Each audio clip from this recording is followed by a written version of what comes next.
Ассаламу алейкум, урматтуу ат жалын ойногон атпай журтум. Кайрадан сиздер менен көрүшүп атканыма кубанычтуумун. Бүгүнкү кебибиздин өзөгү тарых жараткан күлүктөр жөнүндө болмокчу.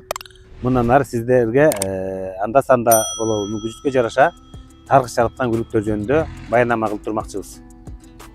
Бүгүнкү тарыхый күлүктөр жөнүндө баяныбызды баштасак, бүгүнкү алгачкы берүүбүз атактуу Гайтун деген күлүк жөнүндө болмокчу. Ушу Гайтун күлүктүн тарыхы боюнча кайсыл жерде бул багылган, кайсыл заводдон чыккан, ушул боюнча сиздерге кээде маалымат берели. Кандай ийгиликтерин жараткандыгы жөнүндө дагы ошол маалыматты баарын топтоп берүү үчүн бүгүнкү мейманыбызга сиздер биздин YouTube баракчабыз аркылуу тааныган, сиздерге тааныш болуп калган атактуу биздин сайыпкер агабыз, селекционер агабыз Бердикеев Чолпонбай ага.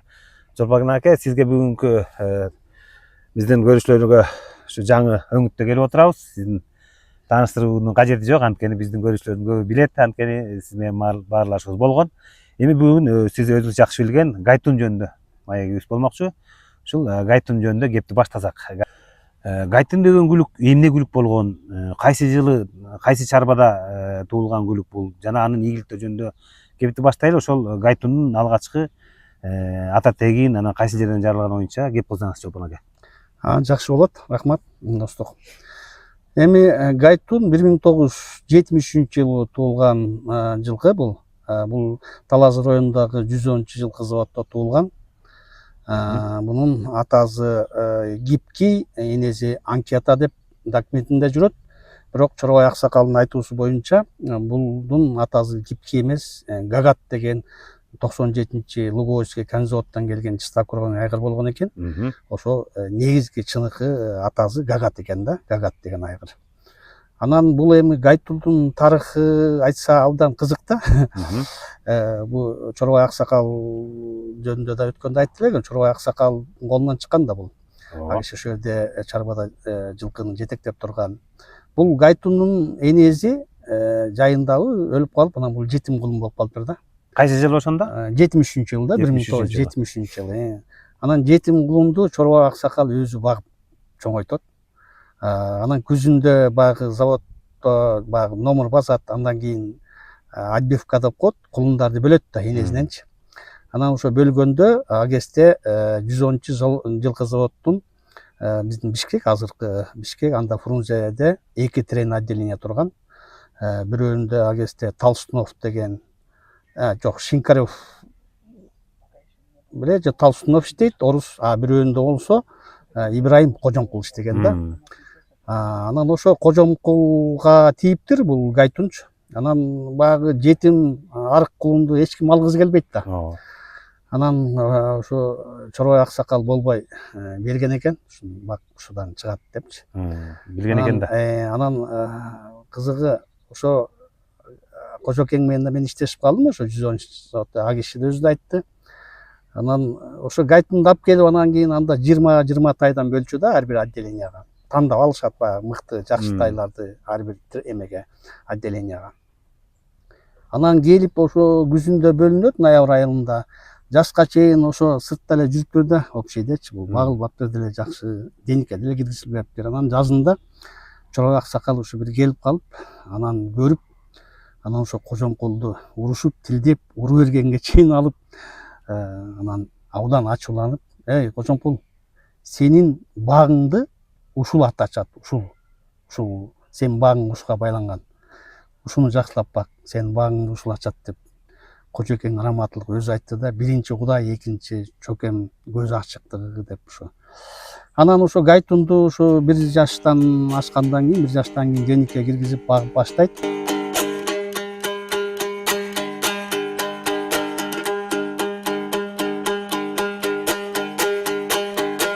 Чолпон аке, эң сонун. Эми бул биз Гайтундун келип чыккан заводдун баарын тактадык.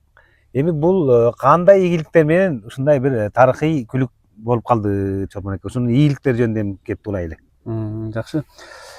Эми ошо Гайтун ошо 2 жашынан баштап духлетка деп чабылат да, негизичи. Ошо духлеткасынан баштап чабылган. Анан ошо духлеткасында андай чоң ийгиликке жеткен эмес. же мүмкүн жанагы жетим кулум болуп баягы жакшы багылбагандыгы же башка таасири аны эми так айта албайбыз. Бирок ошо двухлеткада осенний призди гана уткан.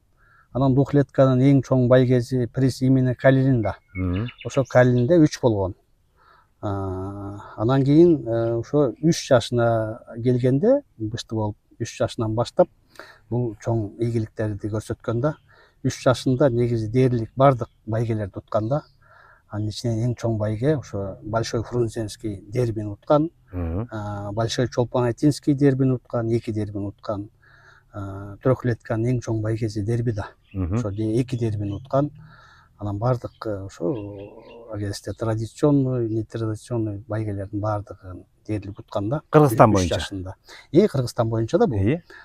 Андан кийин анан 4 жаш, анан 4 жаштан старший кетет.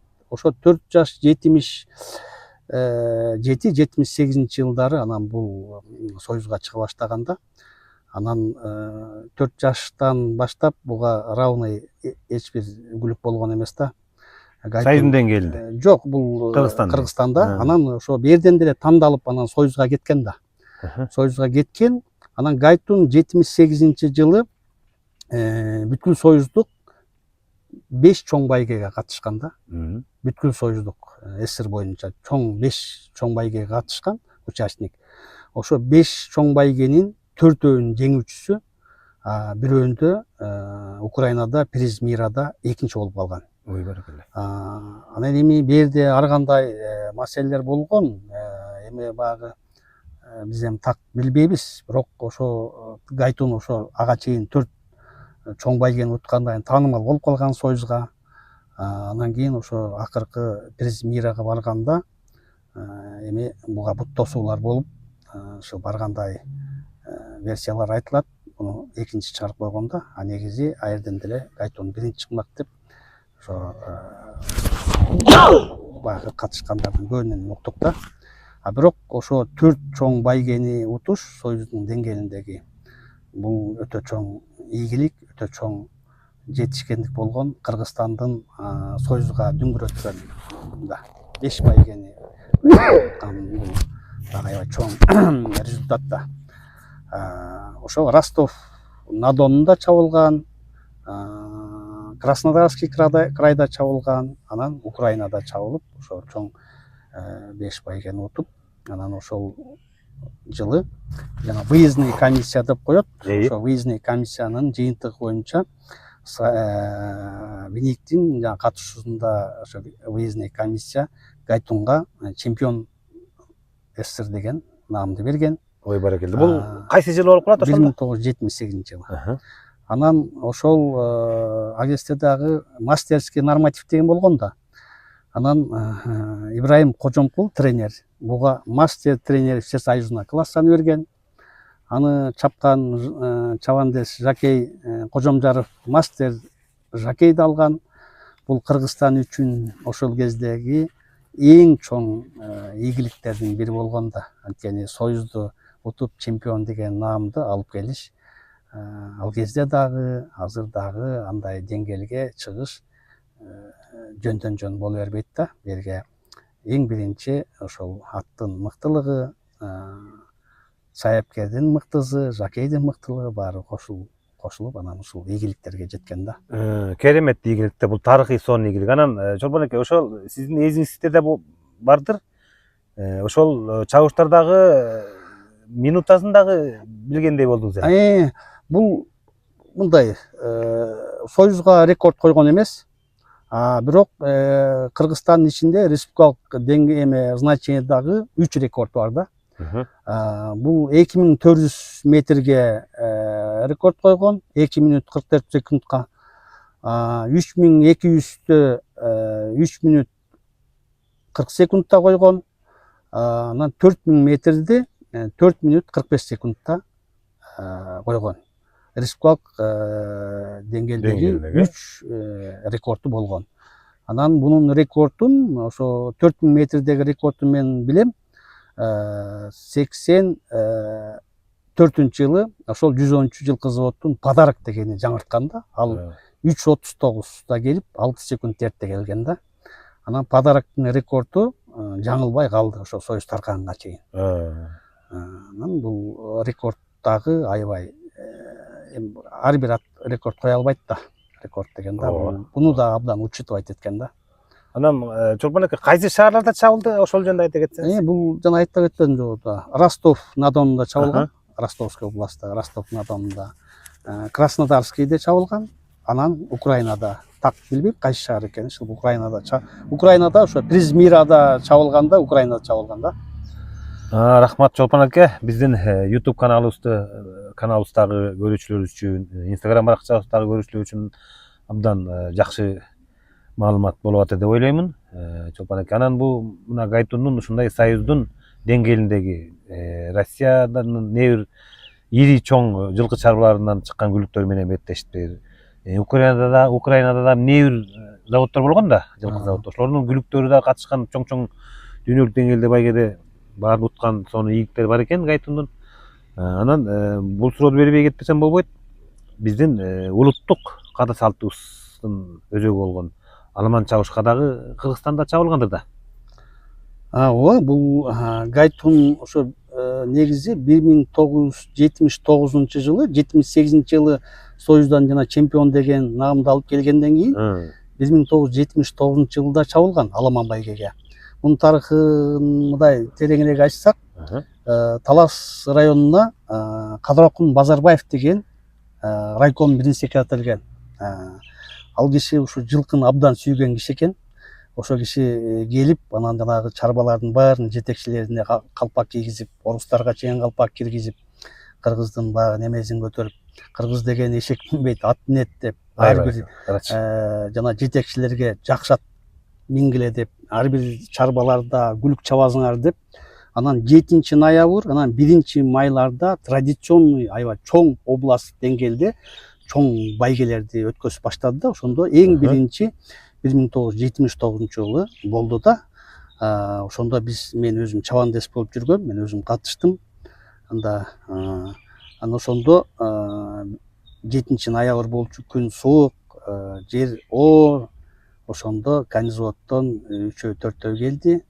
Анан калганы чарбалардан келип бир 70дей күлүк чабылган. Анан ошондо Гайтун жанагы микрофондон да кыйкырып турду, бирок кыйкыргандай экен. Эң биринчи баягы Гайтунду ошондо көрдүк да. Өзү чакан эле жерде кашка жылкы экен, жаныбарың тим эле коёндой болуп. Ошондо Советтер Союзунун 4 жолку чемпиону Гайтун келатат да улам кыйкырат. Ошо старт алгандан астыга чыгып, ошо 79 жылдагы Аламан байгени утту. Анан ошо кийинки жылы эле 80-жылда ошо 7 ноябрда азыркы жанагы Көгөй айылынын этегинде анда таласта ипподром салына элек болчу. Ошол жерде ипподром кылып, круг кылып, ошол жерде дагы ат чаптык. Мен да анда өзүм чабандес болуп ат чапкам, жана Сапаралы аке ат чапкан, ал киши ошол кезде. Жана Тапек байке ушулардын баары ат чабышкан. Биздин чарбадан да 5-6 ат барып чабып. Анан ошондо дагы Гайтун келди, анда келгенде таптакыр бөлүнүп келди. Советтер Союзунун 4 жолку чемпиону Гайтун деп улам кыйкырат, тим эле сыймыктануу менен. Ар бир өткөн сайын кыйкырат астыда. Ошентип Атыров менен келип, аерден да баш байгени уткан. Мен өзүм көргөндөн ошо 2 жолу Аламан байгеге чабылып, экөөндө тең Гайтун ошо Аламан байгени деле утту. Бул күлүк кандай дистанция болсо деле чоң Аламан байгеде деле чуркай берет экен. Жакшы. Эң сон Чолпон аке сонун баяндама кылып атасыз. Эми бул тарыхы сонун Кыргыздын улуттук ат чабышында дагы сонун чуркаптыр. Союз мезгилинде дагы классикалык кыскаралык ат чабышта да утуптур. Сонун тарых жараткан күлүк. Эми бул күлүктүн кийинки соңку өзүнүн тукум берүү жагынан маалымат кандай? Бул өзү мыкты урундарды бере алдыбы? Бул өзү 7 жыл чабылды. Анан 7 жылдан кийин 7 жашынан кийин айгыр салынды. Айгыр салыныптыр. Анан бул өзү кандай деп айтсам, жанагы биз селекцияда айтып жүрбөйбүкпү, доминантный ген, рецессивный ген дегенде, бул өзү тулпар болгон да. Эми ал моюнга алыш керек, баары жанагынтип Союзду утуп, аламанды утуп астына ат салбаган, Союзду дүңгүрөтүп Кыргыздын биздин ошол кезде Кыргыз ССРдин желегин Союзга көтөргөн бирден бир бүлүк болгон да. Андан кийин болгондо ушул 110-жылкы заводко айгыр салынды. Бул мен анын балдарын көрүп калдым. Бирок балдарынан өзүндөй дүңгүрөткөн Союзду эмес, республиканы дүңгүрөткөн бүлүктөр чыккан жок. Аята бир экемден Анан жанагы мен мурунку баяндамада айттым да, ошол кезде селекциянын мындай аябай эмеси, тартиби катуу, жана жесткий отбор деп коет го. Ошондой дальнейшее воспроизводство не подлежит деп анан браковать эткенге койгон да. Анткени бунун балдарынан мен көргөндөн 89-жылы Кытайга сатылып кетти, Гүлсулуу деп, ошол гана жакшы результат берди. Бирок эми ал деле республикалык деңгээлде өтө фаворит болгон жок, утуп анан 2-3 болуп жүрдү. Анан башка мындай көзгө көрүнө алган жок. Көзгө көрүнүп республиканы дүңгүрөткөн балдар чыккан жок, Союз эмес. Демек, бул айгырдын тукумдары өсүндөй бере албаптыр да, жакындап дагы да. Эми селекциянын тили боюнча айтканда укча тил айгыр да. Ошон үчүн жанагы класс койгондо негизи айгырга жанагы 4 шкала боюнча коюп атпайлыкпы? Ошонун негизи бул китеп боюнча 8 балл берет. Анан ошо оценка потомка келгенде 6 балл берген да. Бардыгы 8 келтирип, ошо оценка потомкада 6 балл берип эмесин классын ылыйлаткан да бул. Эми бүлүктөрдө ушундай болот, эми тулпардан деле баары тулпар чыга бербейт экен. Кем тукум чыгып калат экен да. Эми генетикада бул эми татаал илим да.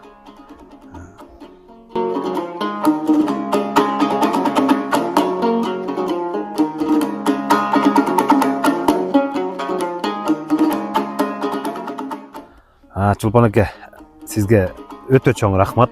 Ушундай бир тарыхы болбой эл болбойт дегендей эле биздин Кыргызстандагы атка жакын кыргыз элинин тарыхындагы небир бүлүктөр боюнча биздин берүүбүздүн алгачкы мейманы болуп, анан алгачкы жакшы маалыматтарды бердиңиз. Рахмат. Бүгүнкү урматтуу достор, бүгүнкү берүүбүз атактуу гайтун жөнүндө болду. Эми Чолпон аке, кеп соңунда сиздин дагы бир эки сөзүңүз менен маегибизди аяктайлы. Рахмат. Эми достук, рахмат силерге. Мына ошо 1 жылдын 100 болуп калды болуш керек, Ооба. Ошол Instagram, YouTube Майга Мурас каналын ачып, тиягы казак туугандарга чейин көрүшүп, тиягы Америкага чейин биздин Кыргыздын атка ышкооз жигиттери Европа, Россиядан бери чалышып атат. Бул аябай чоң эмгек. Силерге ушул элге маалымат жеткизип аткандарыңарга аябай чоң рахмат. Алла ыраазы болсун. Эми өзүң айткандай, тарых болбой эл болбойт дейт. Ар бир доордун өзүнүн күлүгү болгон, өзүнүн тарыхы болгон ал күлүктөрдүн. Ушул күлүктөр баягы убакыт өткөн сайын унутулуп, эстен чыгат, аны билген адамдардын көзү өтүп кетет экен. Ушул жакшы тарыхый күлүктөр боюнча чагылдырып жаткандарыңарга аябай терең ыраазымын. Эми силер дагы ошо биздин Кыргызстанда 113 эле эмес, мына Кошкорбайдан чыккан 54 деген СССРден эң мыкты, эми СССРдин миликтин карамагында турган 54-жылкы завод Ысык көлдөгү. Булдан эмне деген күлүктөр чыккан. Мисалы жана гуслар боюнча, жана башкалар боюнча тартсаңар, бул дагы элге, жаштарга, кийинкилерге жакшы маалымат кылат эле. Анан да кошумча, ушу мен өткөндө дагы сенден суранып айттым болуш керек. Ушу Марадона, бул да биздин Кыргыздын бир символ болуп калат. Мен ушу Марадона жөнүндө бир жакшы кенен маек чыгарсаңар деп тилек кылып жүрөм. Ушу бул дагы бир 90 мыңдан ашык байык уткан күлүк да. Бул дагы бир өзүнчө бир тарых жараткан күлүк да. Анан ушундай тарыхый күлүктөрдүн тарыхын айтып, биздин муундарга жеткизсек, бул дагы эл үчүн, биздин ышкооз саяпкерлер, жылкы сүйүүчүлөр үчүн жакшы маалымат деп ойлойм. Рахмат Чолпон аке, жакшы сунушту айтып кеттиңиз. Урматтуу достор, биздин Байге Мурас каналыбыздын берүүлөрүн көргөнүңүздөр үчүн рахмат. Бизге катталыңыздар, бизден жакшы маалыматтарды алыңыздар. Мына сунуш пикирлерди күтөбүз. Мына Чолпон агам айткандай, Кудай кааласа өзүңүздөр комментарийлерде да жазып кетсеңиздер, кайсы күлүк боюнча тарттаңыздар деген, ошол боюнча биз тарыхый күлүктөрдү кезек силерге берип турганга аракетибиз бар. Ошо менен тарыхый күлүктөр рубрикабызда алгачкы маегибиз соңуна чыкты. Эмки жолугушканча сак саламатта туруңуздар.